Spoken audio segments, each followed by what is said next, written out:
déclarant qu'il était fier de son propre travail et honoré d'avoir croisé le fer avec un artisan si talentueux. L'atmosphère était à la célébration, une véritable ode à l'artisanat.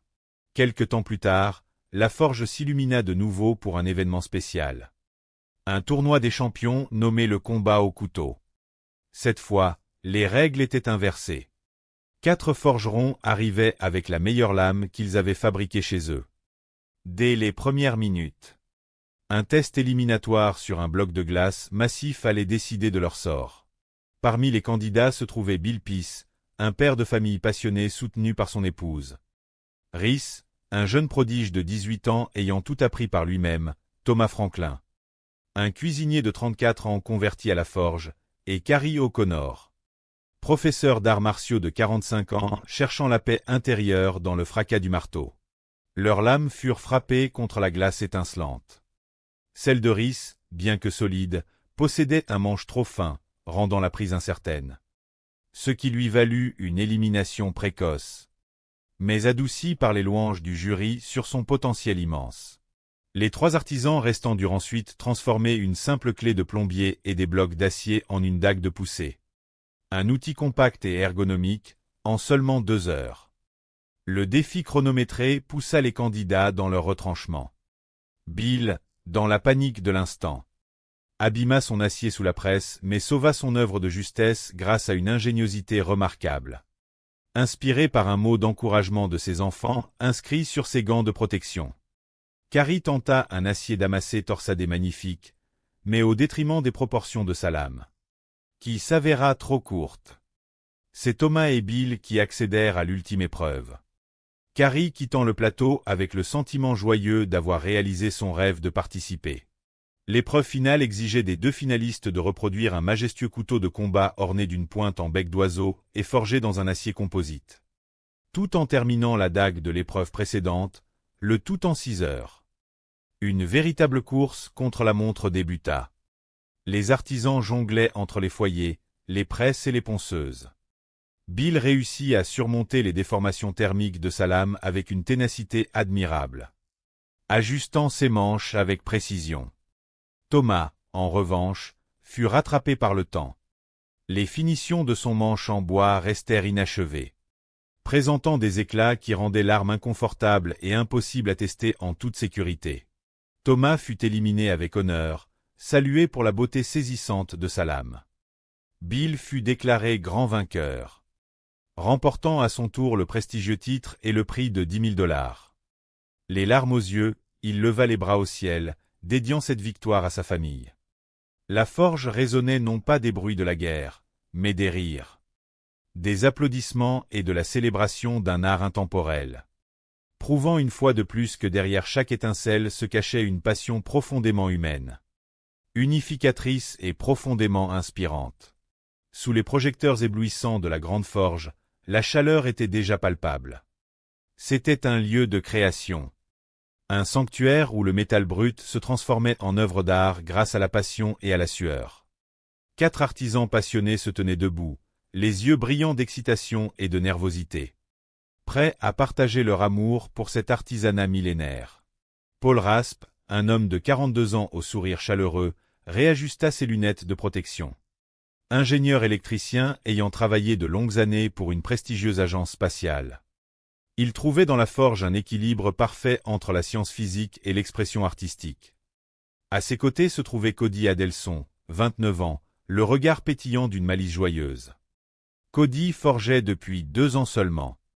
Mais il avait appris auprès des meilleurs et portait en lui une détermination inébranlable. Ensuite, il y avait Gary Riemann, le Benjamin de 23 ans, qui forgeait depuis 5 ans. Pour Gary, la forge était une grande réunion de famille. Un endroit où les esprits curieux et les passionnés se retrouvaient pour partager des rires et des techniques. Enfin, le 4e forgeron, Tim, se tenait prêt. L'esprit concentré et le cœur rempli d'une passion tranquille. Les juges, figures bienveillantes mais exigeantes de ce grand concours amical, prirent la parole pour annoncer le premier défi. Les artisans devaient forger non pas un, mais 2 couteaux identiques en acier de Damas, en utilisant une technique fascinante et complexe. Il disposait de 3 heures pour accomplir ce miracle de métallurgie. Les lames devaient mesurer entre 18 et 23 centimètres. À la clé de cette belle aventure humaine, un chèque de 10 000 $ pour le grand vainqueur. Le chronomètre fut lancé, et la symphonie des marteaux commença. La technique demandée, l'acier de Damas en boîte, était un véritable défi éducatif. Il s'agissait de remplir de petits cylindres métalliques avec des fragments d'acier et de la poudre métallique. Puis de chauffer le tout à une température extrême avant de le presser. La chaleur et la pression devaient fusionner ces éléments disparates en un seul bloc solide. Une métaphore magnifique de la façon dont les différentes personnalités des forgerons se fondaient dans une camaraderie commune. Paul se lança avec la précision d'un scientifique. Il nettoya soigneusement ses matériaux avec de l'acétone, sachant que la moindre impureté, la moindre trace d'oxygène pourrait compromettre la soudure. Cody, avec un grand sourire, décida de mélanger les différents types d'acier dans ses boîtes pour obtenir un motif harmonieux. La forge rugissait, les flammes dansaient, et l'air se remplissait d'une énergie créative joyeuse. Gary, pris dans l'enthousiasme de la jeunesse, choisit de sauter l'étape du nettoyage approfondi. Confiant dans la puissance de sa forge. La fabrication de 2 couteaux en si peu de temps était une course contre la montre. Et chaque seconde comptait. Les cylindres furent placés dans les brasiers, et une attente anxieuse s'installa. Le moment crucial de la soudure approchait. L'acier devait atteindre une couleur spécifique, celle d'un beurre fondu au soleil. Pour que la magie opère. Tim fut le premier à obtenir cette couleur parfaite. Il porta son bloc incandescent vers la presse hydraulique et appliqua une pression douce mais ferme. L'acier se compacta, créant une liaison intime entre les fragments. Cody suivit, maniant la presse avec une délicatesse surprenante. Écoutant le métal chanter sous la contrainte. Gary, impatient et plein d'énergie, sortit son bloc et le confia au grand marteau-pilon mécanique. Les coups résonnèrent dans l'atelier, rapides et puissants. Mais soudain, une ombre passa sur le visage du jeune homme. En observant son acier refroidir légèrement, il remarqua une fissure. Une ligne sombre indiquant que les pièces ne s'étaient pas parfaitement soudées à l'intérieur. C'était le risque de cette technique exigeante. Au lieu de se laisser abattre, Gary sourit, prit une grande inspiration et décida de faire de son mieux pour sculpter une lame avec ce qu'il avait pu sauver. C'était la véritable essence de ce métier, s'adapter. Apprendre de ses erreurs et trouver la beauté dans l'imperfection. Les minutes s'égrenaient. Et les forgerons étiraient maintenant leurs blocs pour leur donner la forme de lames élégantes.